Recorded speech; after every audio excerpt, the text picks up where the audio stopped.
Hey guys, so what's this talk about gluten? Why is everybody talking about gluten free? There are all these gluten free foods out there. Should you be gluten free? So here's the deal with gluten, there are people who absolutely should never have gluten. So those would be people who have either celiac disease or wheat allergies.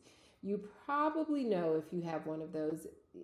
There are a lot more people who are being diagnosed with celiac disease later on in life, and so you may not actually know if you have celiac disease. But if you're concerned, if you really know that you have an adverse reaction to gluten containing products like wheat, barley, and rye, then you should absolutely be tested. But there's also another category that's not celiac, that's not wheat allergy, but we're terming it a non-celiac gluten sensitivity.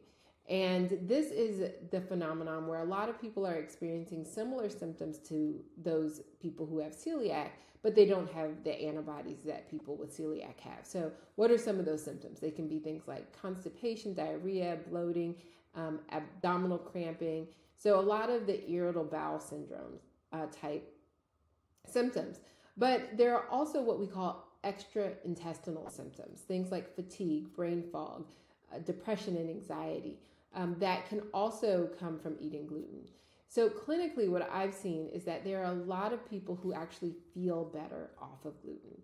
And they don't know that they feel better off of gluten if they've never removed gluten. And so, I always encourage people to do a trial of taking gluten out of your diet for at least a minimum of 3 weeks. And this can be a little bit challenging for some people because gluten is everywhere and it's hard to avoid, honestly. So there are resources available to help you identify what foods have gluten in them, which ones don't. And what I usually tell people is do your best, right? Like you may not get it right the first time. And sometimes I tell people, remove gluten free even longer than 3 weeks so that it gives you a little buffer for making some mistakes in the very beginning. So if you decide to keep gluten out for 6 weeks, that means that the first 3 weeks while you're trying to figure it out, you are still probably being exposed to gluten, but it gives you a good 3 weeks of absolutely removing gluten from your diet. Now, once you remove gluten from your diet, the question then becomes is, can you add it back in? And if you do, what will happen? And that's something that only you can be able to tell because as a doctor, there's not a test I can test you for to find out if you are gluten sensitive. Well, there is a test. There's a gluten sensitivity test that I can do, but the real issue comes in to you finding out whether or not you are symptomatic to gluten. And you would know that, not me. So that's why doing this process of removing gluten from your diet and then assessing how you feel when you reintroduce it back in will tell you more than any test I can run.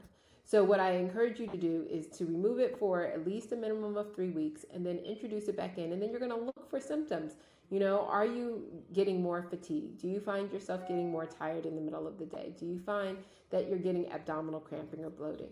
If any of these symptoms tend to come back with gluten, then you are gluten sensitive and you should remove it again for about 3 to 6 months before reintroducing it back into your diet.